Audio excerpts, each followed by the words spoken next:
What's going on, everybody? Listen, welcome to the End Zone Club, where we are about taking a platform for youth, utilizing mentors, leaders, professional athletes, all sorts of men that have lived all kinds of experiences and putting it in a gumbo pot and giving our youth something that's going to push them from potential to purpose. And today, y'all, I'm super excited about today's interview because I have one of my closest friends in the world and Coach Derek Owens. You know, I'm a firm believer that you got to set the tone right with a proper introduction. So who better to introduce Coach Owens, my Coach O, other than Derek? Derek, tell us a little bit about your story. Well, first of all, I need to tell you about your your shirt, 49er fan. Hey, we real close, but come on, man. Come on, man. I get started from the phone. But anyway, I love you, man. You mean a lot to me. But Man. my name is Derek Owens. I'm from Columbia, Mississippi. I played at Mississippi Valley State, went to Pearl River Junior College first. My dad played in the NFL for like 9 seasons with the New Orleans Saints, and I grew up around sports and football. So I am a person that loves competition. I love to be around sports, all sports, not just football.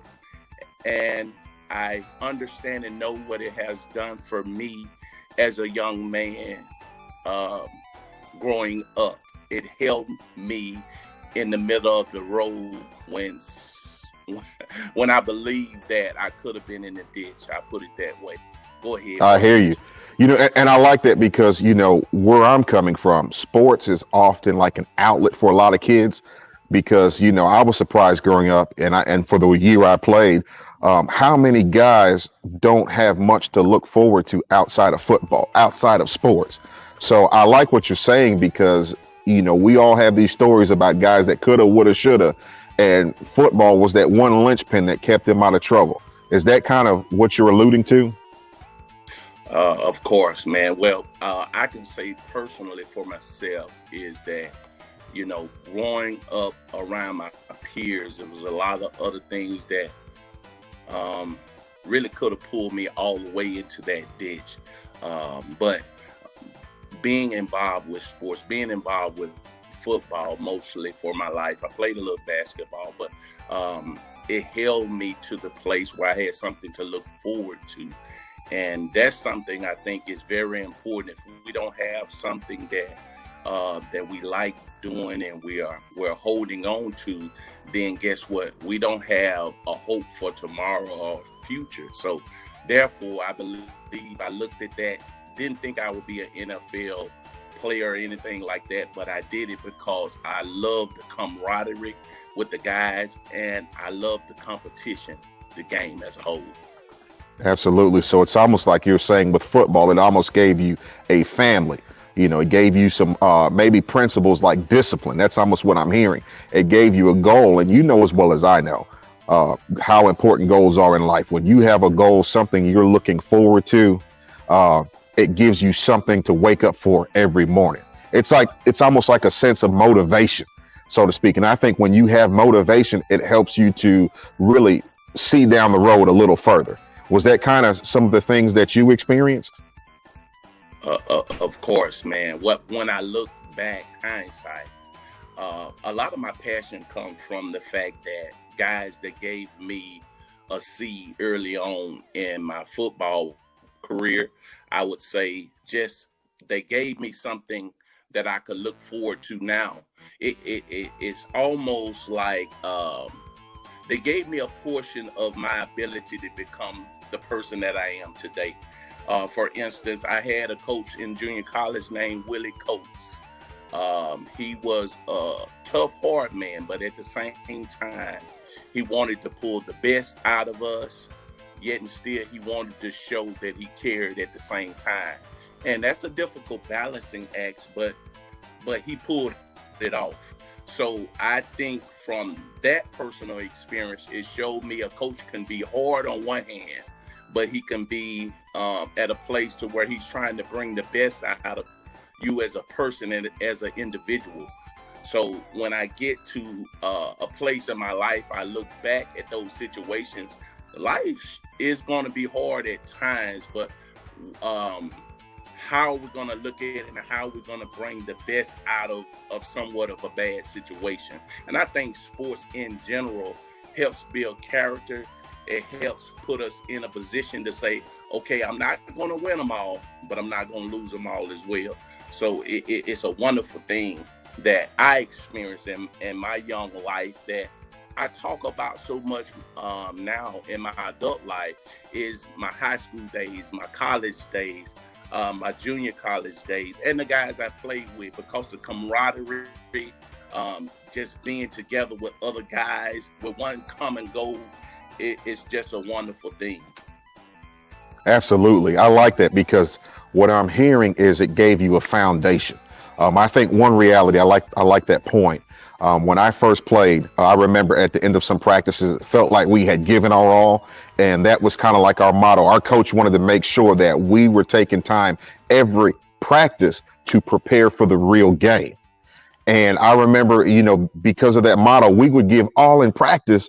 And then if we thought it was time to go, and coach would say, hey, let's run, 100 yards. You thought you had given your all, but what they were showing us was they were putting something in us that pushed us harder. Those are some of the limited stories that I tell. But when Coach Owens is sharing his story about where he's been and what he's done, what is one of those go-to stories from your career that you talk about a lot? One of the go-to stories, I would say it was adversity. At Mississippi Valley State during my second year there, going into college, my mindset was I always wanted to win a national championship or a championship period. But that year we had a really bad year. I think we ended up with a record of 2-8 or 1-9. It was very discouraging to me at the moment, but I continued to press through to the other side. And, people would ask, okay, why would you pick that experience? Because what it done, it began to expose how I felt about the game. It began to exposing me what kind of player I was and what kind of character I had. And what it eventually done when I became an older man is I began to look back at that situation and said, life is going to always be different from what you think it should be. But are you going to get the best out of what you have before you? I didn't say it at that time. I'm not hearing to say that I was hunky-dory through that whole process, because I wasn't. I had ups and downs with my teammates, with my coach, and I really got to a place thinking in my mind, did I really want to continue the season?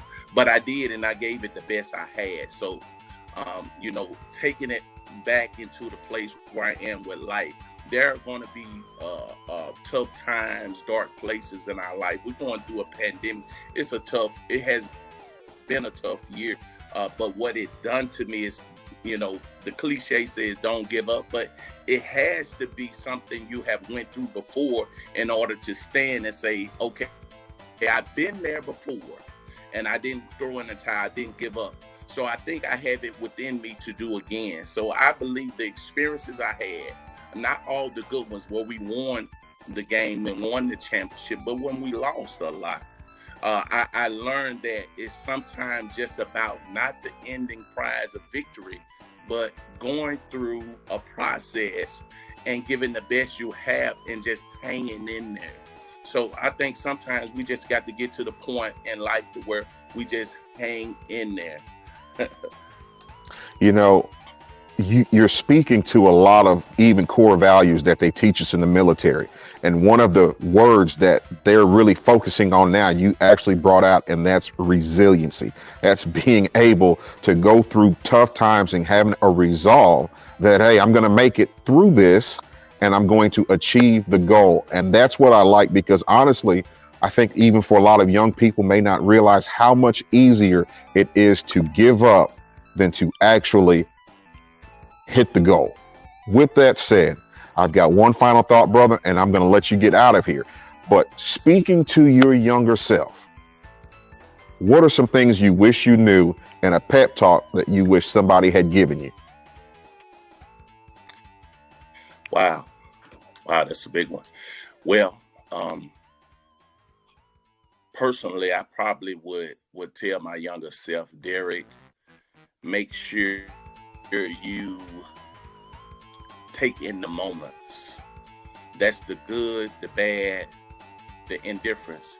You know, the places where you say, I'm ready to go home and to go to sleep into the next day just for a fresh opportunity, but always value time in the moment.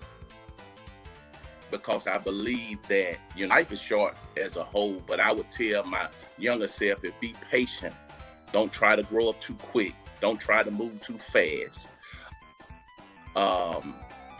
Be patient and allow things to come to you. Don't push things. Don't try to move before your time.